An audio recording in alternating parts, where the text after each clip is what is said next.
The next area to give away is what we call praise. You should start with people closest to you, your spouse, obviously. You want to praise your spouse, your partner, your children, your parents, siblings, close friends. Unfortunately, this can be a real big challenge when we're holding on to anger and bitterness and resentment. And this is where the magic comes into you for your life. This is where forgiveness comes in. Now, forgiveness is a process intended to allow a person to move through the negative emotions and release them so that they can live in a state of love and acceptance and with a positive mental attitude. Now, this is our natural state of being as the Creator intended it to be. He wants us to be free of all of this negative emotion, and filled with joy and creativity and abundance.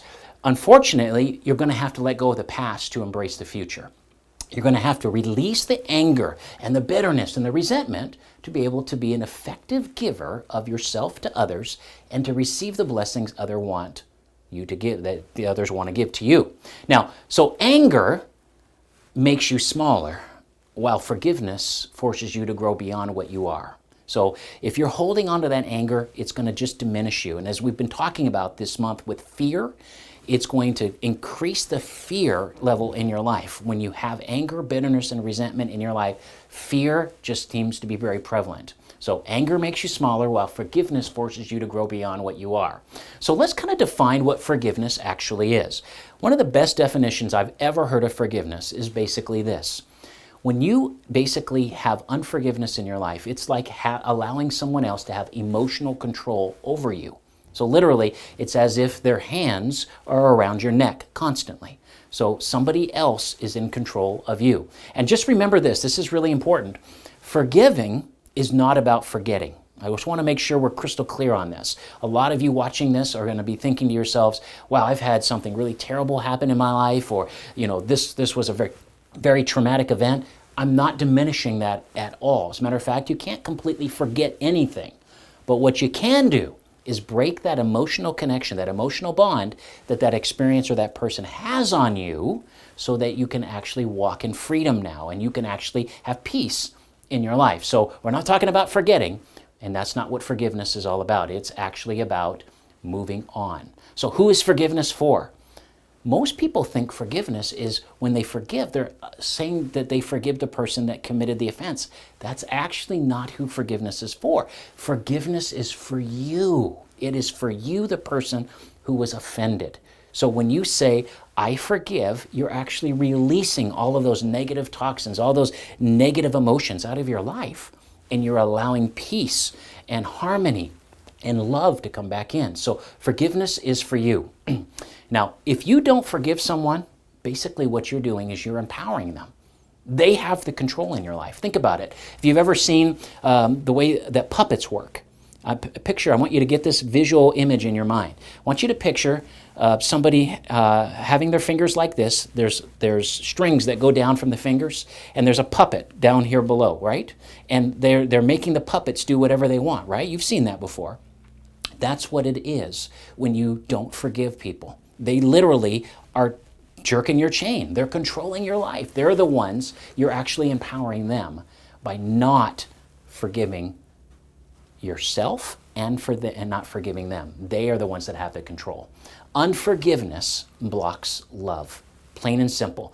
If you really want to be a person filled with love, if you want to be a person who can attract love, and you want to be a person to give love, you're going to have to allow forgiveness to be a big part of your life. And you're going to have to release that anger, that bitterness, and resentment in your life. So I want to walk you through a process. Some of you, this next 10 minutes could revolutionize your life, literally. You could have a breakthrough in your life that you've never expected out of this whole experience of going through the Monthly Wisdom Program. But I'm going to walk you through the steps to forgiveness. I've walked many people through this process, and it is liberating, all right? So follow along with me. So the first thing you need to do is I want you to take out a piece of paper and just take out a blank piece of paper. We're going to focus on just one thing. That's going to make it real easy for you, okay? And we're going to walk you through some steps here to help you with this process. So number one, you need to identify the offender. So I want you now to look back or look at your life, and I want you to think about the one person or the one situation or the one thing that makes you angry, that when you think about it, when you see it, when you have a memory about it, it really makes you angry, all right? So that would be your offender, all right? So it could be something from your past, it could be a parent, it could be a sibling, it could be a teacher, it could be a lot of things, right? Okay, so whatever it is for you, identify the offender. Next step is, what is the offense?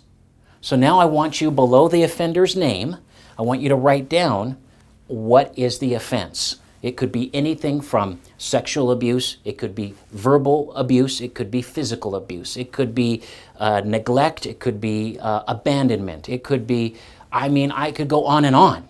It could be whatever it is that's affecting your life. So whatever that is, write down what that offense is right underneath that name of the offender. Next step, number 3. Now this is where it's going to start getting a little bit more difficult. You're actually going to need to recreate the pain. I need you to feel in your body the emotion and go back there, all right? So I want you to notice what the offense is. You've written it down. Now I want you to recreate the pain of that whole event that's tied to that. So go back and be as detailed as you can about it. Really think about it, visualize it, emotionalize it. Let it get inside you, and you should start having goosebumps. You should start having sweats. You should start feeling warm. You should start feeling angry. You should start maybe even tearing up. There's a lot of things that could be happening, but you need to recreate the pain that's tied to that event. Next step, number 4, you need to choose to forgive. All right, so you've named the offender. You know what the offense is and what they did. You've recreated that pain, and now you need to just make a conscious choice. I am going to forgive. I choose to forgive this person, this situation, and I choose to be free. Number 5, 5th step. Say the name of the offenses that this person actually committed. So say the name of the offenses that this person committed. So this is what I want you to do. I want you to go to a mirror, and I want you to look right into that mirror, okay? Just like I'm looking right at you. Look at that mirror. And I want you to just state, as you look in that mirror, I forgive you for, and I want you to just go through the different offenses, all right? So you're going to list the offense and then everything that's tied to it. So for example, let's say that you were, your parents divorced, you felt like one of your parents abandoned you. So you would say something like, I'm angry at you because you left. I feel abandoned. I felt like you didn't love me. I feel like you cared about somebody else more than me. Obviously, your happiness was more important than mine. You've never let me be part of your life, and just really feel it. Just say it. All the different the offenses. Say the name of each of them, how you feel and how it's impacted you. And then I want you to do the same thing again. So you're going to name the offenses, but this time you're going to say it with, I forgive. So you're going to say, I forgive you for abandoning me. I forgive you for making me feel like I wasn't important in your life. I forgive you for. You see what I'm saying? So that's very important that you walk through that, because you're going to need to, it's literally like a purge. You're purging the poison of unforgiveness, which is really what it is. It's a poison that lives inside of you, and it's been keeping you from doing a lot of things in your life that you were created to do. Unforgiveness is very destructive.